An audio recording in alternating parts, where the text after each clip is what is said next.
is it so hard? Music, movies, and theater, next on Black Nouveau.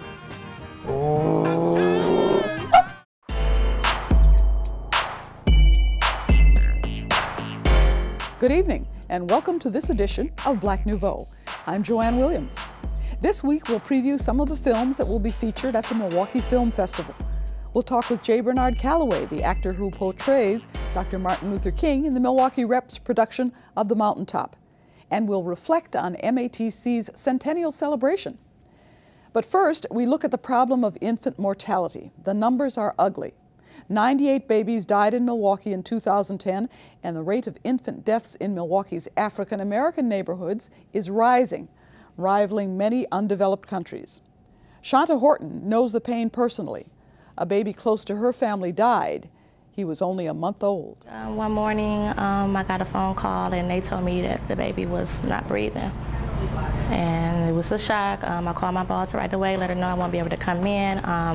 Called back over there, and they told me the baby still wasn't breathing. They was rushing the baby to the hospital. Felt kind of bad though, because I have CPR and first aid, so I was really thinking there was something I can do about it. But when something like that happens, you just panic, you don't be thinking right away. But it was really nice and smart of them to take the baby straight to the hospital. But unfortunately, the baby passed. I asked some moms at the Ebenezer Child Care Center about infant mortality and what we can do to educate parents to keep their babies safe. Word of mouth is big to me. You know, not everybody's online. You know, everybody's watching television, so the media is huge too.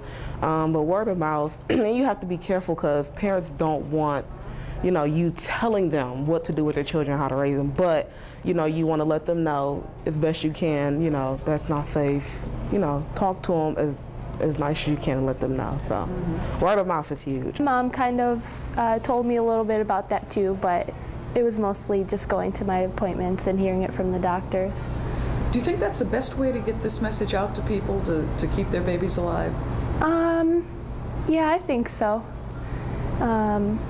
If I hadn't heard from them, then I wouldn't have really known about it. I guess I hear a lot about SIDS, and I think I hear about babies sleeping with their parents and stuff like that, and a lot of the time it's because people can't afford cribs and you know, pack and plays or whatever.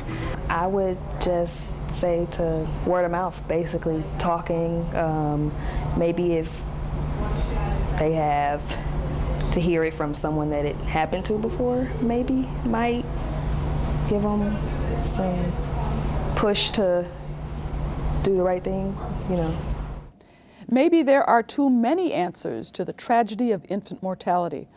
Our guest, Nicole Angrisano, is one of the many people in Milwaukee trying to pull all the answers into a solution that's going to work. She's the Vice President of Community Impact at the United Way. Welcome. Thank you so much. It's a huge problem, and people have been talking about it for years and years and going in all these different directions.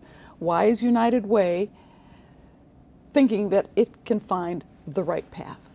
Well, you know, I think what United Way brings to the table is not necessarily any more information or expertise than many other places in Milwaukee have, but what we do very well is connect the dots.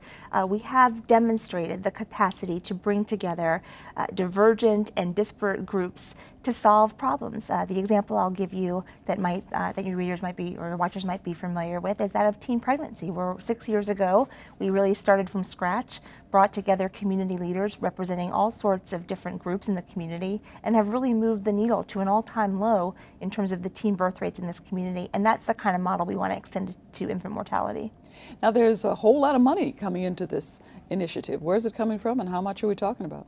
Well, there's a good amount of money, although I would caution us, there's you know, it takes a lot of money to fund and support these kind of efforts, but we are incredibly gratified by a recent gift from our friends BMO Harris, a $750,000 multi-year gift that's going to allow us to invest in some capacity building, in some infrastructure, and for the first grant that we awarded out of those dollars, allowing progressive health centers to hire a full-time nurse who's going to work just with pregnant women and their families and get them through these very challenging months prior to and after delivery. The mothers that I talked to had a lot of different opinions about how to teach new families to protect their babies. What direction do you think we should take in finding a way to educate new parents? Well, I think there's so many directions, and one of the things that's been really interesting to learn as I've become more immersed personally and professionally in this issue is that there's no one cause, and there's no one solution. So we really have to, as a community, embrace a lot of different opportunities for education and awareness raising and programming. For example, I think the most obvious or even the lowest hanging fruit might be this idea of health care. And what we know is that pregnant women, or women actually before they become pregnant, if they're planning to become pregnant, access to high quality medical care is a must. And that's something that I think we can all sort of conceptualize and we understand. But beyond that, we really need to start thinking about the social determinants of health, economic impacts, the impact that poverty and race have on birth outcomes. We have to, as a community, think about new ways to do things because what we've done in the past hasn't worked. There are many, many young mothers, particularly African American mothers in Milwaukee, who may not plan this pregnancy. This may be a surprise to them, and they really have no clue as to what to do. Many of them don't even get prenatal care. Absolutely. How are we going to get the message out to these young women? Well, it was interesting. It sounds like from the women that you talked with that one of the primary ways we should consider is word of mouth. I think a lot of the strategies that we've used in the past include information in different social settings, and maybe we've relied heavily on social media. But what I think is important is that you talk to the audience that's at the highest risk and find out from them directly what's going to work. We consider this an opportunity to try lots of strategies. We're going to have a presence on social media, but we're also going to have a more grassroots presence where there's going to be men and women in the communities that have the highest risk that are talking to each other about ways to help. We have to promote social attachment and social support for families as they go through these difficult times. And even when you know everything there is to know about having a baby, it's really tough. It's really hard to be pregnant and to be a new parent. And so we need to wrap our arms around these families at whatever point of the spectrum they're on and get them the social and healthcare services that they need. I know we want to target whatever these messages are at the young women who are having babies. What about the young men? Absolutely. They cannot be an ignored audience, much in the same way that we've embraced them within the teen pregnancy prevention effort. Yes, it's obvious that women carry babies, and so they're often the primary recipient of services, but families are not going to be healthy if men are not healthy. And babies are going to have a better chance of a healthy birth outcome if they have dads that are involved both pre and post-delivery. It's okay if that dad isn't necessarily still in a relationship with the mother. We understand that people have different circumstances. But at the core, babies need parents who are involved throughout the whole process, and I think we need to do a better job as a community making sure that dads feel included. Can this crisis of infant mortality in Milwaukee be solved? Can we actually do enough things to lower the rate, which is incredibly high? Absolutely, absolutely. I know it probably sounds a little Pollyannish or maybe too optimistic, but there's no reason, there's nothing that we're missing in this community that can impact these outcomes in a positive way. We have incredibly talented people. We have community-based organizations that are doing amazing work. What we've lacked, as far as I can tell, is a coordinated, collaborative effort, and that's what we've been able to do in teen pregnancy. We haven't done anything so different or unusual that no one around the world has done it in teen pregnancy, but we've done it. What we have done is threaded the pieces together and created a quilt of efforts rather than these silos. We're going to do the same thing for infant mortality. There are experts on the ground right now in this community who are getting the job done. We just have to build support for them, help them see more women, help them reach more men, and we're going to get the job done. And I want to mention to the young women who may be watching this program, if they have questions about how to care for their baby, if they're nervous, if they're scared, if they really don't know what to do, there is a place where you can go, and it's the Parenting Network. Yes. And you can call the phone number of the Parenting Network, which is 414-671-0566, 414-671-0566. The Parenting Network can answer any questions you might have all times of the day and night. And as we know, babies raise questions at all times of the day and night. So if you have questions, call the Parenting Network. And we'll keep an eye on this effort by United Way and the clinics that are involved and see what success it has in Milwaukee. Thanks very much for coming with us. Thanks for having me.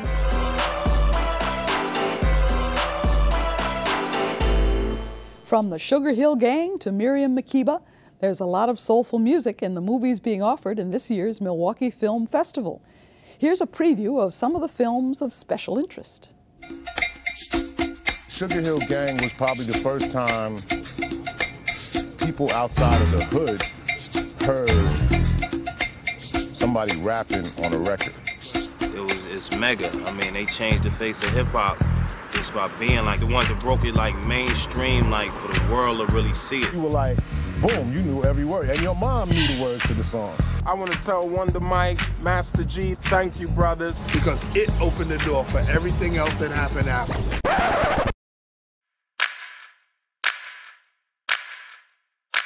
When we was on the road doing shows and stuff, we started seeing the Sugar Hill Gang that wasn't the Sugar Hill Gang that we knew.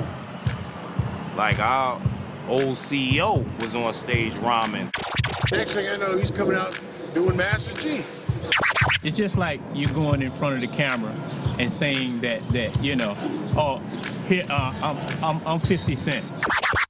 And that's what makes this case one of the most blatant cases of identity theft. You see, I am Wonder Mike, and I like to say hello to the M-A-S, a T-E-R, a G with a double E.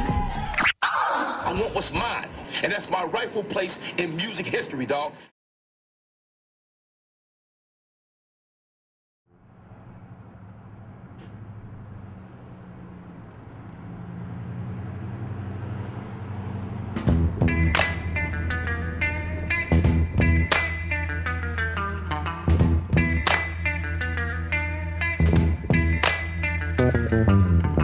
Clap your hands now, people, clap now. Clap your hands now, people, clap your hands. Clap your hands now, people, clap now.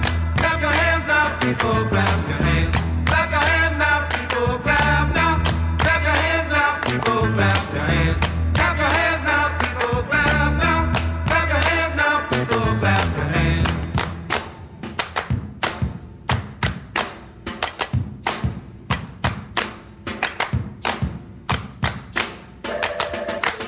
A little softer, people get softer. A little softer, people get down low. A little softer, people. I don't know how many artists have ever been 62 years old and released their debut record. He may be the first. It's hard enough for people in their mid-20s to launch a career. Someone in their 60s, it's almost insane. One morning, and I think it was pretty early, it was like 9 or 10 in the morning, I got a knock on my door, and it was Charles. He said, I heard you were looking for singers. I've been playing J. Brown since I was 14 years old, but now I want to do Charles Bradley. My first album is coming out January 25th. Why is it so hard? The new music, for once, is me. It's things that I have experienced and have went through, heartaches and pains and hurt. I mean, he's lived a life where terrible things have happened to him. I was sick as a dog. I was close to death. And he's lived under harsh conditions. I was 14 years old. My home was the subway train. And he still has this optimism about him. He just feels in his heart that everything is gonna be good.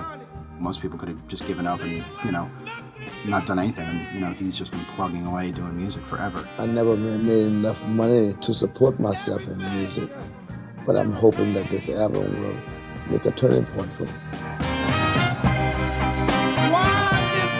Tonight is the night of my album release. Is the night that I truly find, do I keep going, do I have it? They got me in the post on page 6. Oh. I'm sitting over here talking to you in the paper? My Lord. Wow. Wow, sold out. Why is it so hard? Why? But this love that I feel around me will make me reach in my heart and give everybody a little piece. We gotta make a change in America. Help somebody.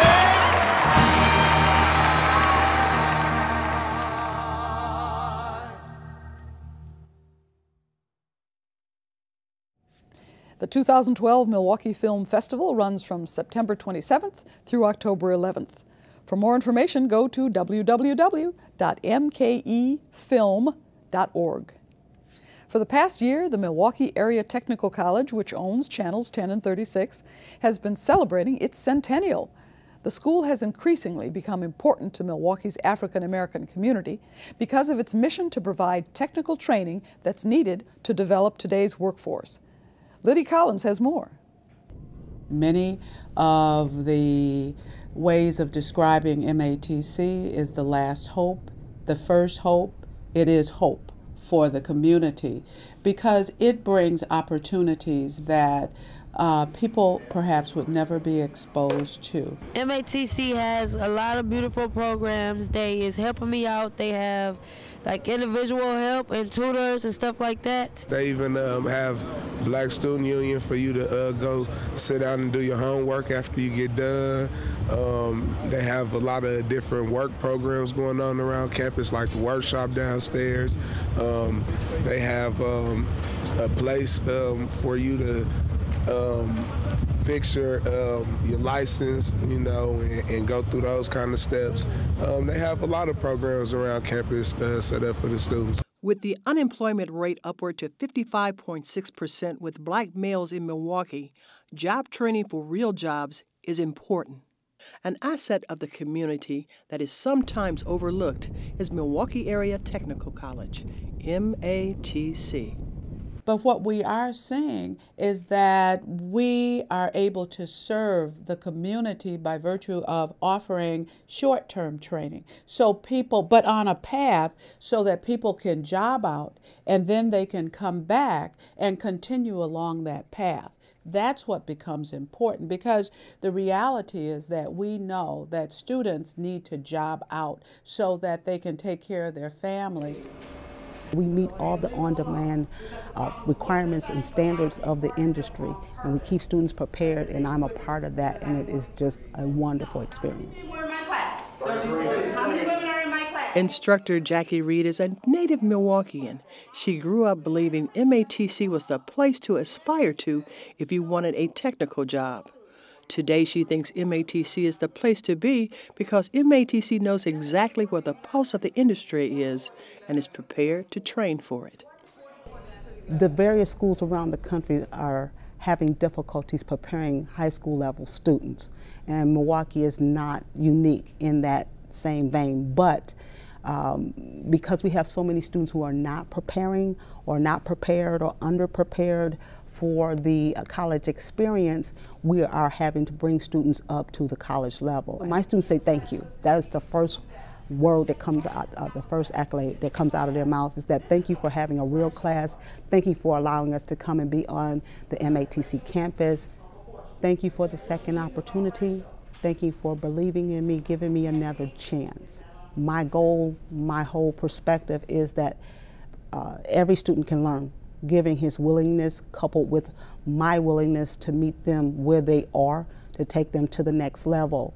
So with my background in mathematics and their fear of math, we meet in the middle and we just go from there, and we give them the foundation and the tools to just propel them forward. And one thing about MATC, they teach you responsibilities. They don't hold your hand, but they will answer your questions, but you have to go beyond that and further your career and your education as well, and just get out and, you know, be social here at MATC. It's not easy, but for the most part, once you get in your classes and you sit down every day and you go on time and you're dedicated, you will succeed here. Local recording artist Roderick Harris is taking web design to incorporate into his business. Learning the communications, how it's constantly changing with the computers and all. I mean, everything is a help. I mean, we make album covers and stuff like this, you know what I mean? And these are just examples of what you can do learning the course that I'm taking. Being that we are the urban center, we are where they are. We are the people who will take them when no one else does. They're not prepared to go into the four-year institutions. However, most jobs don't need that. Right now, where the jobs are is in the technical fields, and in the industry, they say, give it to them, give us on-demand training right now. So that's what we do. But the Black community specifically needs folks who look like them, who understands their plight, even if they don't look like them. Do you understand where I come from? Are you willing to work with me? Are you willing to meet me where I live and take me to the level of where I want to go as an individual? I want to be prepared to give back to my community. You all have put me in pigeonholes to say that I'm always a statistic, that I'm always in the welfare reform population. Not I. I want to learn. Therefore, if you give me the chance, I can do that. And that's what MATC does. It meets the individual and take them wherever they go. Start here, go anywhere. It's not just an MATC slogan, it's the reality for the Black community.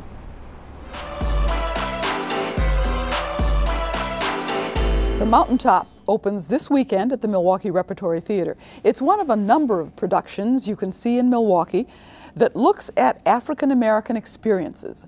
We are pleased to welcome J. Bernard Callaway, who portrays Dr. Martin Luther King Jr. in the two-person play. Welcome to Black Nouveau. Thank you for having me. J. Bernard, have you ever played Dr. King before? No, I have not. I have never played Dr. King before. How do you prepare to play a person of such stature and of such personality? Well, you know, you do a lot of research. You know, you listen to all of his speeches. You follow everything that he stood for, everything that had anything to do with the civil rights movement. From when he started as a preacher, as a young man at 26 years of age, back in Montgomery, Alabama, all the way through to 1968, April 3rd or 4th actually, when he, you know, was assassinated there on the balcony of Lorraine Motel. So there's a lot of research that goes into listening to his cadence and understanding, you know, the iconic figure that he truly was and what really made him human. Now, the play The Mountaintop doesn't take place in a big hall where he's making a speech. It doesn't take place in front of thousands of people. He's not making one of his big monumental speeches. It takes place in a hotel room with only one other person. Yes. How is that a different Dr. King than we've seen before? Well, the thing that you're going to be able to get to see through this production is the true human side of Dr. King. You know, every time people see him, they always connect him with those big speeches. They always connect him with all the big crowds and him standing in front of folks. But in this piece, you're really going to get a chance to see him deal and be confronted with his own mortality, you know, at the same time while he's fighting for his people and the rights of his people to be free and the freedom of it. And the civil rights. So you're going to get to understand Martin Luther King Jr., the man, versus the icon. What do you think you learned about him as you were preparing for this part? You know, that's a really great question. I've learned a lot of how to understand that, you know, I'm just a man, and that, you know, people will put you on a pedestal. And people are so used to seeing you in such a light that they don't think that you have any faults that come with being who you are. And, you know, with those human faults that come with it, it actually which makes you a great human being and a great person, and also the great icon that he was. So it really taught me that, you know, I can do anything that I want to do in life and be great at it, but people are always going to find the fault in everything that you do. What was one of the little faults or little idiosyncrasies you found about Dr. King that we don't know about? Wow. Well, that he was really scared of, he really didn't like the sound of thunder and lightning. Dr. King always, you know, it reminded him of gunfire. And being, you know, randomly being shot at and being in that type of atmosphere. And I don't know if a lot of people knew that he lived under that type of fear all the time. You know, he was always under the gun in that, and, you know, no pun intended, but, you know, he always lived up under that microscope. That's a very interesting insight. What have you learned personally by playing him? Well, that I can only do the best, I can only be the best me that I can be. And that I have to be satisfied with being the best me that I can be and what I bring to the table. and hopefully that the world is able to benefit from what I bring to the table as far as my work is concerned, as far as how I relate to people and treat people. So when people see me coming, they love to see me coming versus seeing me going. Well, I'd love to see you coming here and joining us on Black Nouveau, and we're all going to love seeing the Mountaintop and you playing Martin Luther King Jr. Thank you very much for joining us today. Thank you very much. Thank you. It was great coming here. Certainly. The Milwaukee Repertory Theater is presenting the Mountaintop, starring J. Bernard Callaway as Martin Luther King Jr. It runs through November 4th, and it's a chance for you to see some of the inner insights of Dr. Martin Luther King Jr. presented by an outstanding actor. Oh, thank you. You're welcome. Before we close, we'd like to mention 2 other productions you can also catch this weekend. The Hansberry Sands Theater continues its production of Ceremonies and Dark Old Men at the Marcus Center. It's written by Academy Award nominee Lonnie Elder III. It's one of the earlier barbershop productions. And the Milwaukee Chamber Theater presents Broken and Entered by Kurt McGinnis Brown. It looks at changing neighborhoods and perceptions, and it features Marty Goebel. And finally tonight, a Black Nouveau salute to Milwaukee's own Dr. Joan Prince, Vice Chancellor for Partnerships and Innovations at UWM. She's been nominated by President Obama as the United States Diplomatic Representative to the United Nations. She'll be part of a 5-member delegation that begins its session this month. And that's our program for this week. For Black Nouveau, I'm Joanne Williams. Thanks for watching. Good night.